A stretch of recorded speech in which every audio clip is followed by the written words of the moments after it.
So today's topic is ethnography or ethnographic research. Today we are looking at what we call ethnographic research. Now, when you talk about ethnographic research, let me not talk about ethnographic research first. Let's look at the objective of this particular topic. The objective of this particular topic is that by the end of this topic, you, the learner, should be able to, number one, define the term ethnography or ethnographic research. Number two, you must be able to appreciate the importance of ethnography. And number three, you must be able to explain how ethnographic research is conducted. So number one, you must be able to define the term ethnographic research. Number two, appreciate the importance of ethnography. And three, explain how ethnographic research is conducted. Yeah, when I remember very well, there was a time we were going through the course outline. And when we were going through the course outline, I explained what ethnography is. Can anybody tell us what ethnography is? Or what you understand by the term ethnography or ethnographic research? Even when we are looking at the classification of research, the two broad classification of research, whereby we said we have this qualitative research and quantitative research. Under one of them, we talked about ethnography. After ethnography, there was observation, there was other types of research that we discussed under those two categories. So, Deborah, what is ethnography?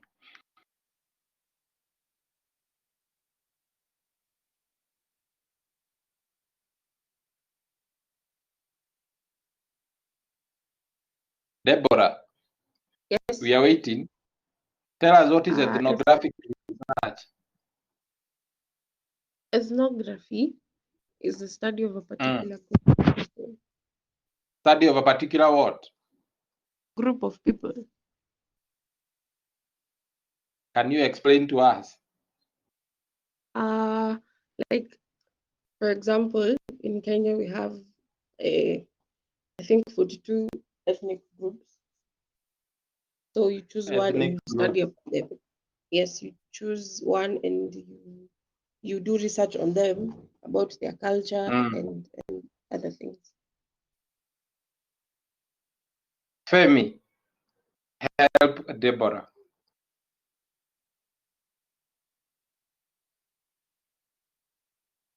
Femi, we are waiting. I've shared my thought in the chat. You have shared yours in the chat. Yeah, you should. No, don't share your thought in the chat or on the chat. I can't see anything. I can only see something from John Mutinda and Kelvin Torre. Yours is not seen anywhere. So it's better you speak it. I think ethnography, it explores cultural phenomena, like it studies participants in their real life environment. That's what I can say. I'm not sure. John Mutinda, what is ethnography? Femi has tried. Thank you, Femi. Yes, sir. I think it's the study of people. We can't hear you properly. Yes. The study of people in their own environment by face-to-face interviewing. Okay, Kelvin.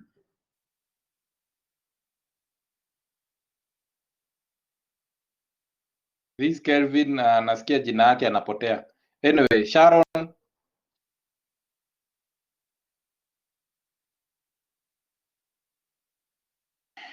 It is the study of the different cluster of ethnic or cultural groups in a setting. for a particular environment. I hope all of us are on the same page. We are actually looking at every one of us has tried their own way of explaining what ethnography is or ethnographic research is, and you are not far from the real thing, because when you talk about ethnography, is communication. No, it's learned about, or when you talk about the meaning of ethnography, you're learning about the field research. A field research, most probably observational research that is conducted through what we have said. Maybe you're looking at a particular group of people, or maybe you are looking at a certain culture, and you're conducting your research on that particular culture. So when you talk about ethnography, most of the time the researcher can be a participant in that particular ethnography or ethnographic research, or maybe he can also be an observer. Like, for example, if you go to somewhere like the Loitoktok, and maybe you want to do an ethnographic research about that particular community that lives there, you go there beforehand, or maybe you want to do a research about circumcision among the Bukusu, and maybe you want to take some notes or to observe, or maybe your research is all about maybe circumcision or something like that. And when you go there wearing suits, these people might not welcome you so well. So you go there well in advance. Say, for example, it is in December.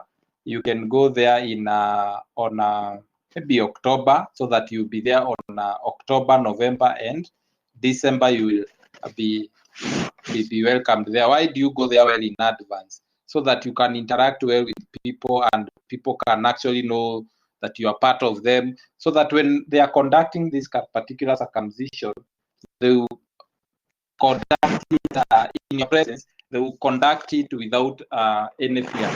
So in this particular circumstance, the researcher, especially the journalist, can carry his recorders. He can carry his recorders, but as you carry your recorders, make sure that they are not seen by anybody, because people tend to behave not to behave the way they would have been behaved when they know that they are being filmed, and they know that they are being recorded, etc., etc. But as far as ethnography is concerned, you are taking a recorder with you, so that it will help you to compile your report at the end of data collection. Remember, it is a research, so you have to, and whatever you have gone to do there is what we call data collection. And observation, there is one risk about observation. Once a subject knows that you're observing that particular subject, the subject tends to do what? The subject tends to change his or her behavior. So ethnography is a research that is a field research based on observation. So the researcher can be a participant, and the researcher can also be an observer. A participant means that he can participate in the dancing, he can participate in the event, he can participate in everything that is happening, as he collects his own data with his hidden microphone, or with his hidden what we call recorders.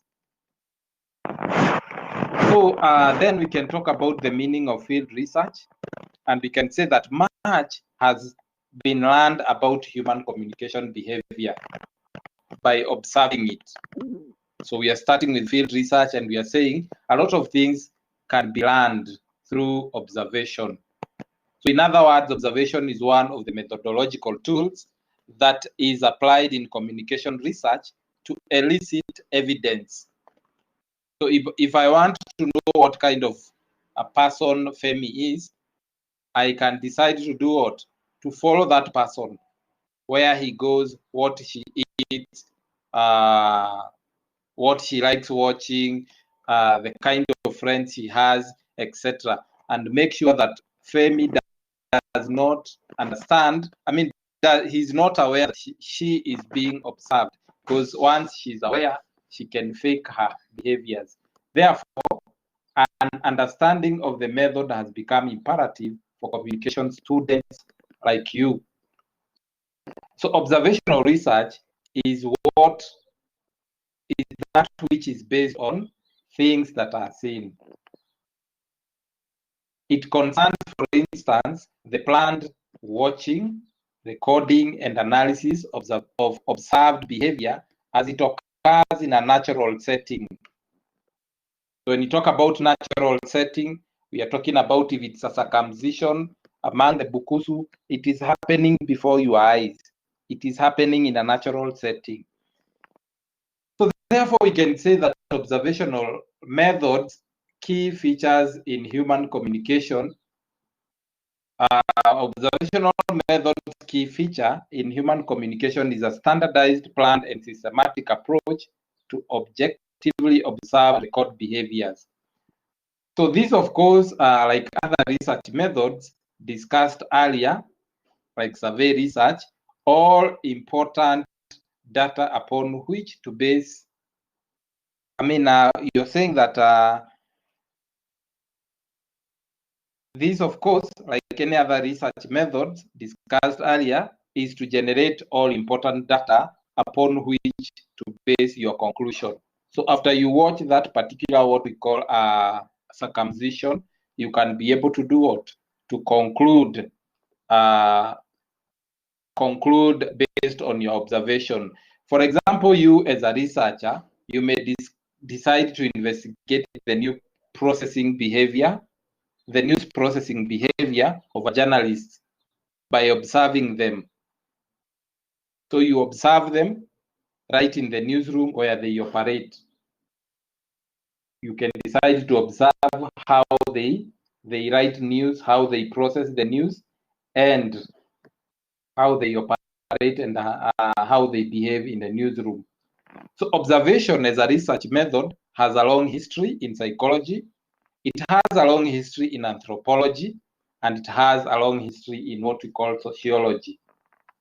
So its early use was in these three disciplines in the social sciences, and it was rarely used in mass media research before 1980. I don't think there is anybody who was born before 1980. All of us are, especially the students, the people that I'm talking to right now, were not born in 1980s. So recently, however, field observation have become common in communication research. So field observation is like what you're talking about, the ethnography. It can be observation itself, etc., etc. So it is important, however, to state the scientific observation or observation as a research technique. Also, I think that one is okay. That one is okay.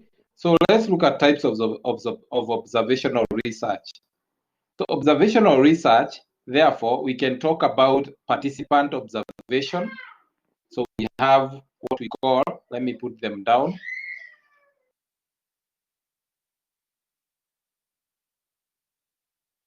Types of research or types of observation. Remember, ethnography is part of observational research.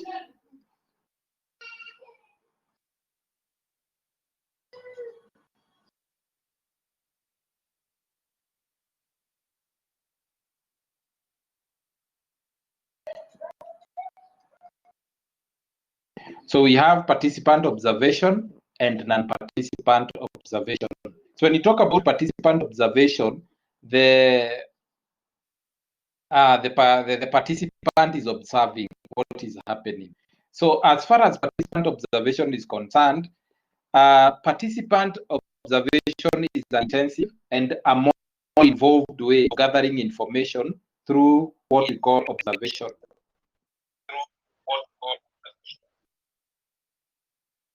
Please kindly put off your microphone. So, so it is an active participant. When you talk about participant observation, then we can say that several people have defined what we call participant observation, and somebody else here defines it as a qualitative research technique that provides the opportunity to study people in real life situation. So therefore, we can say it is a form of field research in which observations are carried out in real settings and where there is lack of the kind of control and structure present in that particular experiment. So in participant observation, research becomes involved in some group or organizations or entity that they are studying. So in a participant observation, you become involved as an observer. You become involved in what you're observing. So if it is a circumcision, you become involved in that particular circumcision. If there are dances that are being danced, you dance, you become part of the dancer. If there are songs that are being sung, you become part of the singers, etc., etc. And the main purpose here is to collect data from that particular research. So the active participant observer, when you talk about active participant observer, is a member of the group that he is trying to observe. Like for example, in this particular class, we can have Agnes. You can have Agnes as a participant observer. Yes, you are a student, but you are observing. You are doing your own research as far as this particular class is concerned. So when you talk about the participant observer, he normally seeks the membership. Like some of us here in this particular class, he normally seeks the membership of the group, and when accepted, he accepts the norms of the groups and obeys its rules and regulations.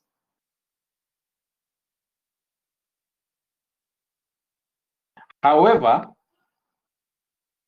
there is a warning that the participant observer must be careful not to give himself away. To give yourself away means what? That you can be a participant observer, you are an active member of that particular group, and fall in love with that particular group, and then you forget that you are doing what? You are doing your research. So once other members of the group get to know that he has an ulterior motive, so once people know that you as the member, you have an ulterior motive for joining their group, they will become hostile towards you. And they may attack you physically, or they may keep away from you and prevent you from knowing the ongoing, or knowing more, or getting to know more information about that particular group. So it is always good not to give yourself away. And there is a risk here. Like for example, you are doing a research on maybe circumcision. You might get involved in the dancing and all that, such that to an extent that you get involved into that particular activity, such that you give yourself away. You start telling them, you know, I am a journalist. Do you know I'm doing a research on this? That is to give yourself away. Giving yourself away has got risks, because when you give yourself away, these people might even decide to destroy your cameras. They may decide to destroy your recorders, and they may decide to alienate you, to put you aside. And they may even decide to, some go to an extent of even beating you and sending you away completely. So they may disown you once they know that you have an ulterior motive as far as that particular group is concerned. So participant observation is typically carried out by the researcher in the following roles. So there are some roles that there are some roles that that project or tells us how. We are talking about participant observation is typically carried out by the researcher in one of the following roles. So one of the roles is we have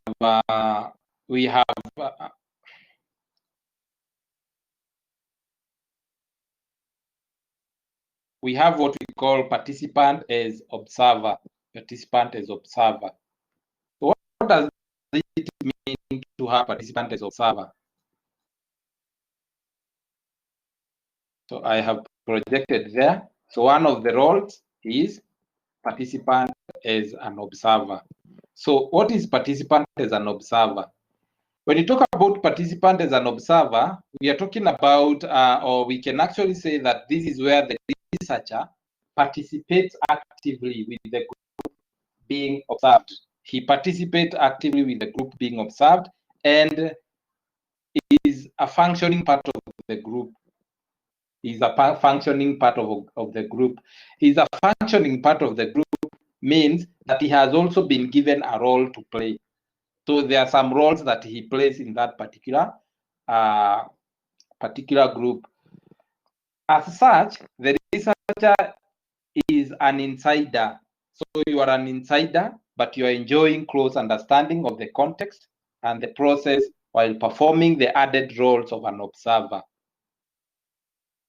So you have been given some roles in that particular group. Like we can have Chelsea here, or Agnes. We can have Agnes. Agnes is one of our students. He has registered for this class. She has also done what? She has also paid school fees, but she can also be a participant observer. She has been given a role, maybe she is our class rep. And as she continues with being a class rep, she is also conducting her own research about this particular group. So that is what we mean by participant as an observer. Any question?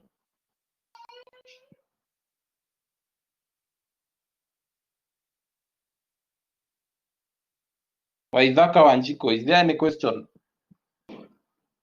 No. I don't know where Femi has gone. So if you can reach out to Femi, I know that she left.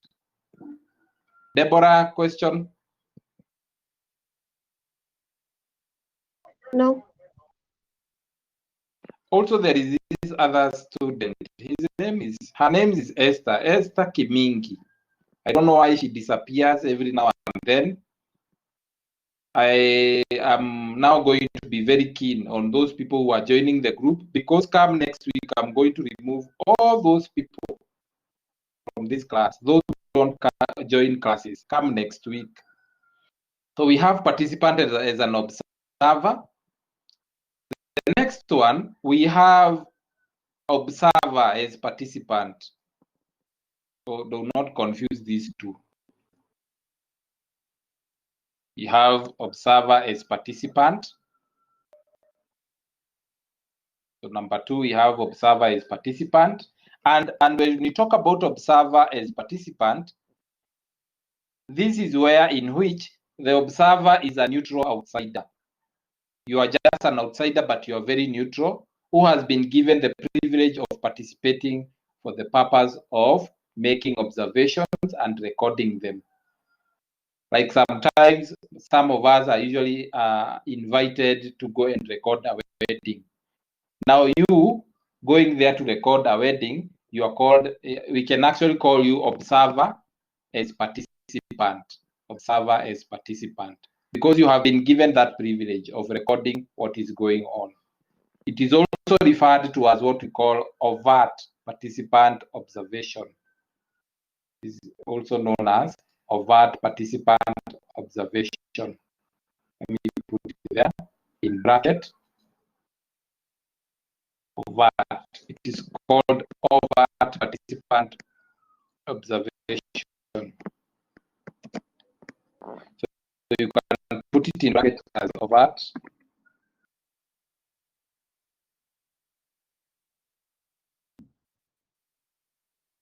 Overt participant observation. So then we have observer, the third one, the third role of a participant is observer as pretender. and have observer as pretender.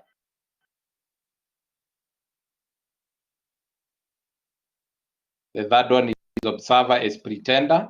So when you talk about observer as pretender, we call it covert observation. We call it covert observation.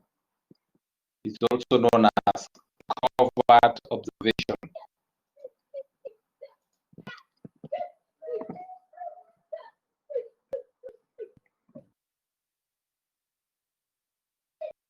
That reminds me of an exam that that they were doing last week, and they were asked about covert observation.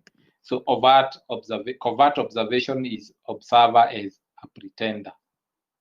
So in observer as a pretender, the individual being studied, the individual or maybe the culture being studied doesn't know that they are part of a research project. So the individual being studied do not know that they are part of a research project.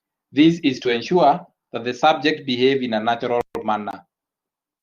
Like, for example, if you go and study some people, like some culture, and you start studying them, they don't know that you are studying them. This is usually known as observer as a pretender. You have gone there, you are wearing their clothes. Maybe, for example, you are talking like them, you are behaving like them.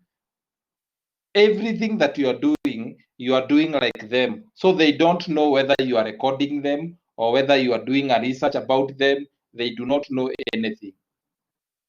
That is when you talk about observer as a pretender, or we can call it covert observation. And the reason why you do that is to ensure that the subject behaves in a natural manner. Because if they know that you are recording them, then they stop behaving in a natural manner.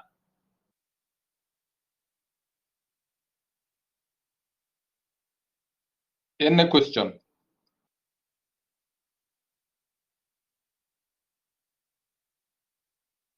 Yes. Go ahead.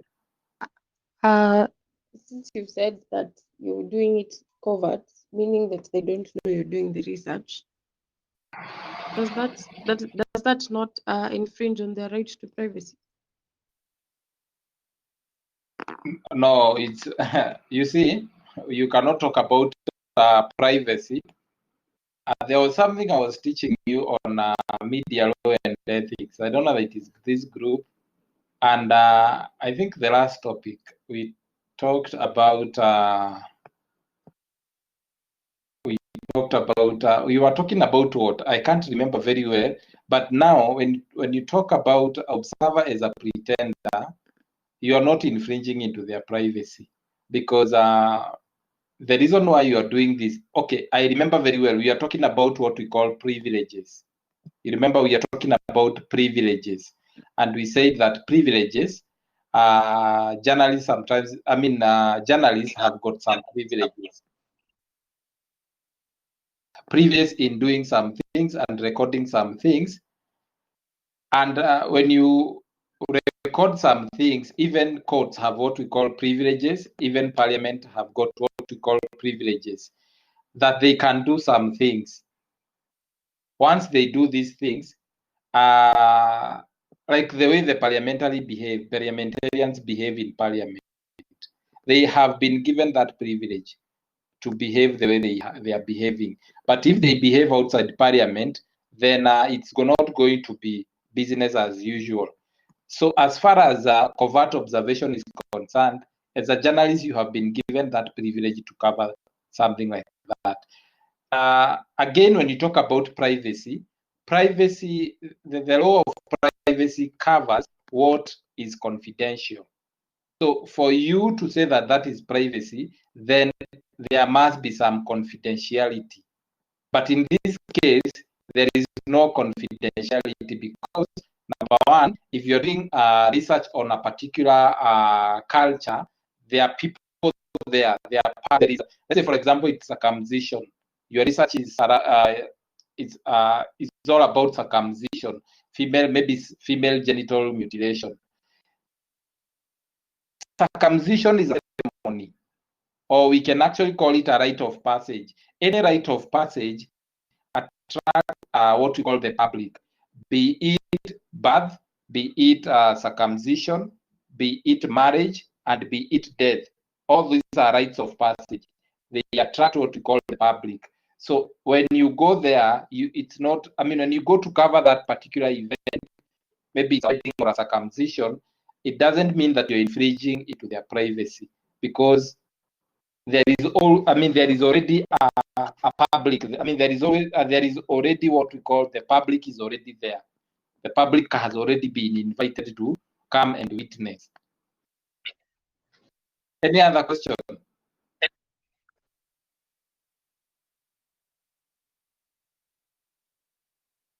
Agnes?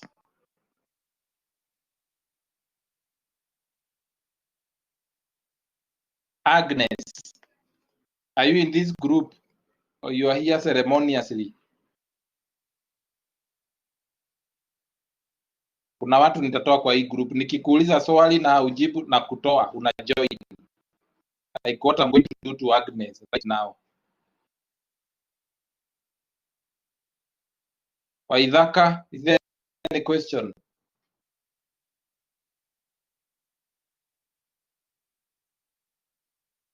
If I ask a question and you don't answer, I will remove you from this particular group. Femi, you are back. Any question? No. So let's look at what we call the weaknesses of this, what we call observation. I'm going to share this with you there. I will share this with you.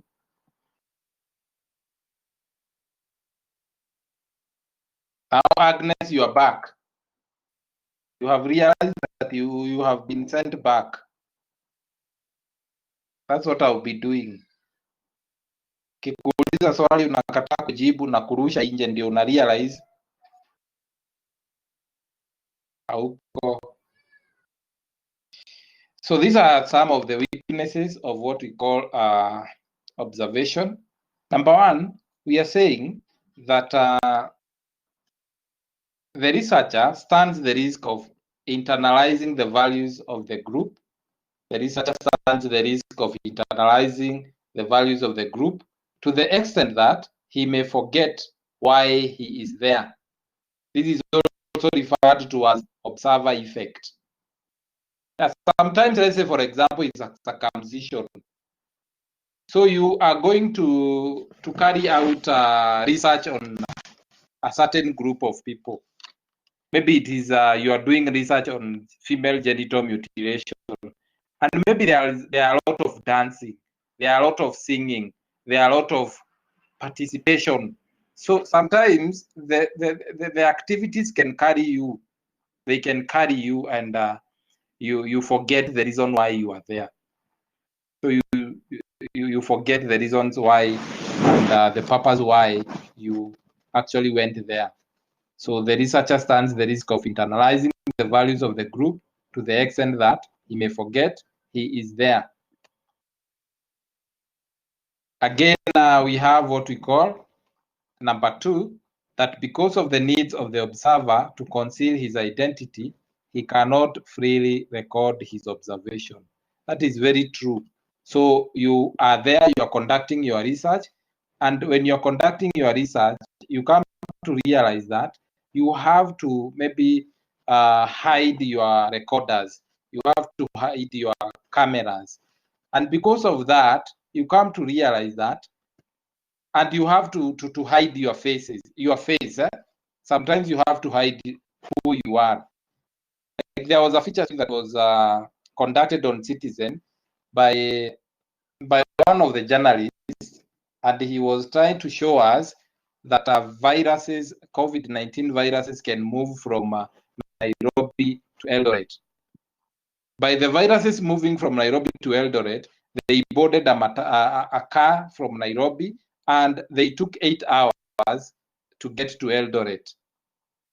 And these people actually had what we call, they had concealed their identities, maybe by putting on a cap and maybe a lot of, and wrapping sugars on their faces, like something like that. So you come to realize because of the need, you come to realize that because of the need of the observer to conceal his identity, it is going to be very difficult for you to record that particular observation. The third thing is that its result is affected by the subjective nature of the observation and the recording process. So according to the selective perception theory, people see what they want to see and they choose what they want to see. So they choose what they want to see and choose what they want to hear or see. Yes, sometimes you have gone to do a research, but you start now concentrating on maybe some things that are not even making sense. So you choose on what you want to see and you choose on what you don't want to see. Then the last point is sometimes the researcher goes beyond recording what people do and assumes he can read people's mind and imagine what people are doing. Imagine why people are doing something. Now, this one is another problem. You have been called to do a research on maybe female genital mutilation, maybe somewhere in Loitoktok or maybe in Baringo. And when you get there, you just, when you look at people, you imagine what maybe they are thinking and what they are about to do or what they are about to do next. So you don't record. This is another thing. And this one we can actually call it biasness, because you're not waiting until they do it so that you can get the right information. So the other one is difficulty in achieving external validity. It's very difficult to do what? To achieve external validity. Validity means acceptance. It's very difficult for people to do what? To actually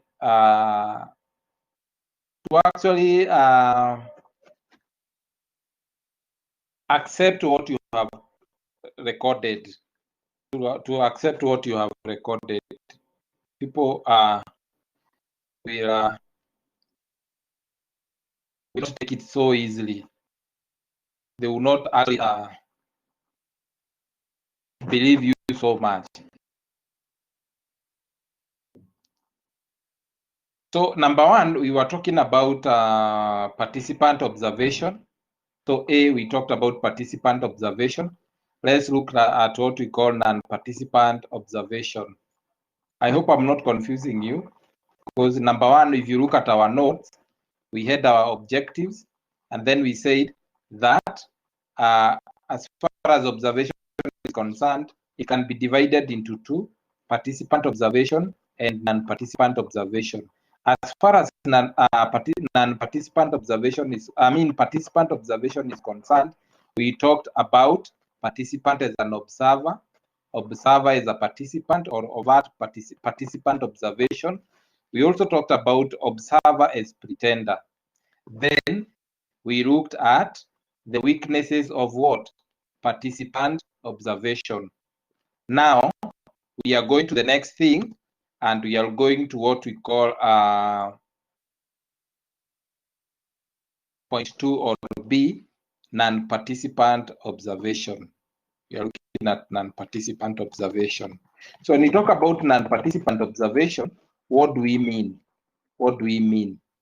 So in non-participant observation, the researcher detaches himself from the event he's watching.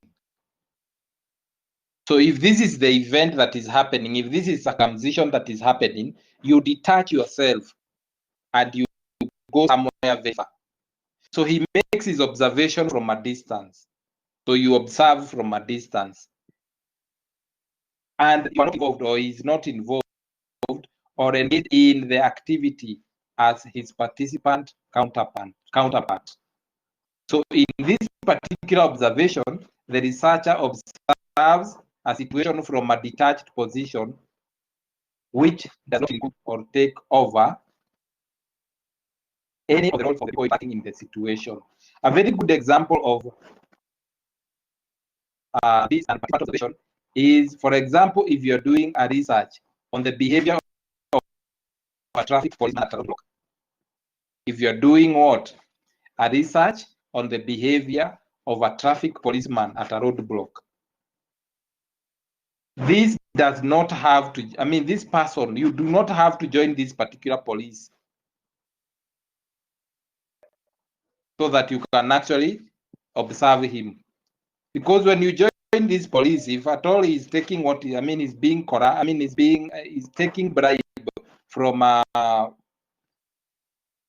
the drivers, maybe lorry drivers or matatu drivers, he may not take them once you are there. So you are supposed to do what? To be an non-participant observation or an non-participant observer by detaching yourself from the activity, and you stand very far from this particular policeman so that you can watch his interaction with the motorists and other road users. Any question? And that is it on non-participant observation. Chelsea.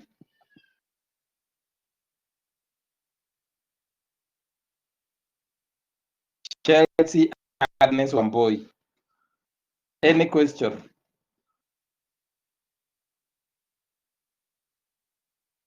Chelsea, I said if you don't answer my question or if you don't even respond, I put you off.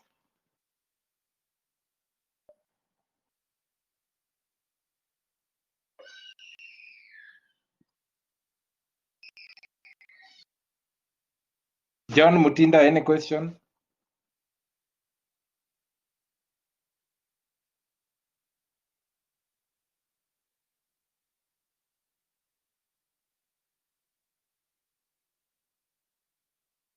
Deborah and Femi, do you have any questions? No questions, sir. No question. So that is all about what we call non-participant observation. So let's look at the weaknesses. What are some of their weaknesses? But let's start with the strengths. One, there is no risk of observer effect. So when you talk about the observer effect, I don't have any questions. So when you talk about the observer effect, John Mutinda, put off your microphone. So when you talk about this, let's look at the strengths and weaknesses of non-participant observation. Here we are saying there is no risk of observer effect. So when you talk about observer effect, we are saying that the researcher internalizes the values of the group he is observing. So because you are observing from a distance, again, they may result in a detailed recording of information. When you're observing somebody from a detailed, from a distance, you can actually get a lot of detailed information from that particular person. And also, it can provide the basis of a theory or hypothesis development. And the last one is that it is less risky than participant observation. Why is it less risky? Because nobody will know that you are recording that policeman, and nobody will actually do what? Nobody will victimize you, etc., etc. So some of the weaknesses are, number one, since the observer is detached from the situation, he relies on his perception, which may be inaccurate. Weakness number one, the observer is detached from the situation. The observer is very far from the participant. So he will sometimes rely on his inaccurate perceptions or his perception which may be inaccurate. For example, if you're observing a policeman from a distance with your camera from a distance, you may think once he stops a matatu, he's receiving bribe, which may not be the case. Maybe he is saying hi to the motor drivers or to the lorry drivers. So it sometimes this guy called the researcher might rely on his perception to make inaccurate decisions. The next point is that if there is any question, Femi. No question, sir. The next point is that if the researcher subjects know that they are being observed, the results obtained will be artificial, as they will not reflect their actual behavior. This one we have already been. I mean, we've been repeating every now and then. Once the subject know that you are recording them, they change their behaviors. Once I know that I'm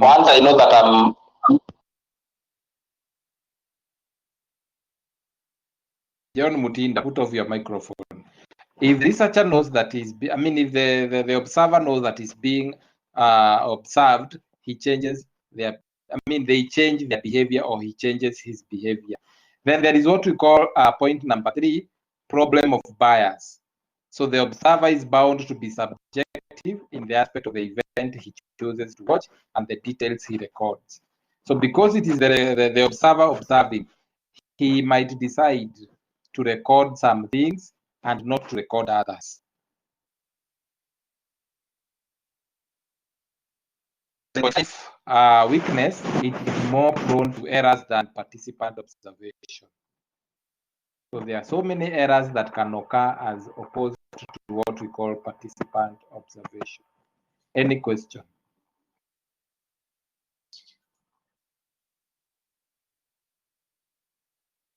Deborah, is there any question? That marks the end of that particular topic. So if there is any question, go ahead and ask the question. So, If there is no, continue, Femi. Is there any difference between non-participant observation and participant observation? Yes, there is. In participant observation, Femi, the person, the researcher who is researching, he actually does what? He actually involves himself with the activity. You are within the activity. If at all, it's what we call circumcision, and there are songs that are being sung there. You are among them singing. Yeah? So you are participating in the activity as you record. As far as the non-participant observation is concerned, you detach yourself from the activity. So you are recording from a distance. Yes. Deborah, any question? No. John?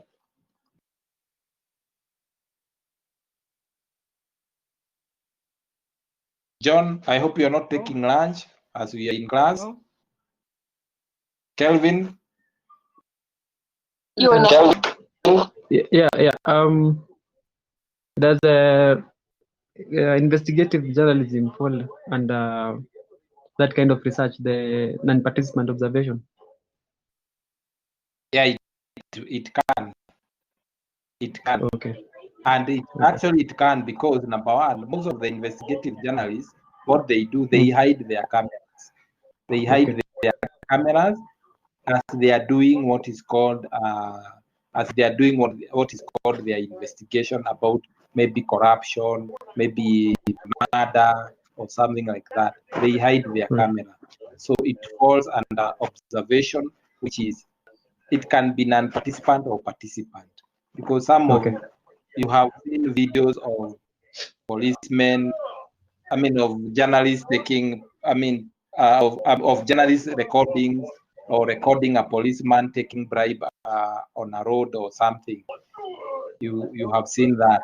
You have also seen some videos about investigations about a corrupt officer or maybe a corrupt minister, and there are some interviews that are taking place, etc., etc. So both non-participant or participant observation can be used in investigative journalism. Sharon, question? Sharon, is there any question?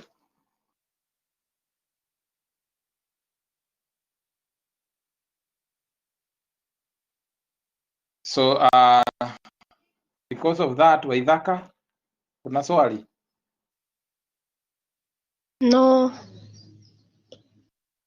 Now this is what is going to happen. I'm going to put an assignment there that you're supposed to do. Remember, I will only do what? I will only tick your name once you have submitted your assignment today. So I'll give an assignment there. So I'll give a video, I'll put a video there. You're supposed to watch that video. After watching that video, you do the assignment that I will put there. That is your assignment 1, and it is out of 10 marks. It is out of 10 marks. This is not a discussion. It is an assignment. It is out of 10 marks. You're supposed to do that assignment and submit it via the portal. Don't submit the assignment via what we call WhatsApp or any other social media. Because if you do that, it will be null and void. Even if you are the first person to submit that particular assignment, it will never count. So submit your assignment via the portal. It is out of 10 marks. And if you are not able to submit it today, just know that your 10 marks has just disappeared like that. So after looking at those people who have submitted the assignment, then I will go to the register and tick that these people were present in my class and they did my assignment. If you fail to do so, then you have yourself to blame. So you should not tell me I have paid fees. You know, I pay school fees for myself. I'm very independent. No, that one will not be taken. If you are independent, you should be responsible then. So I'm going to put an assignment right now. Give me 5 minutes.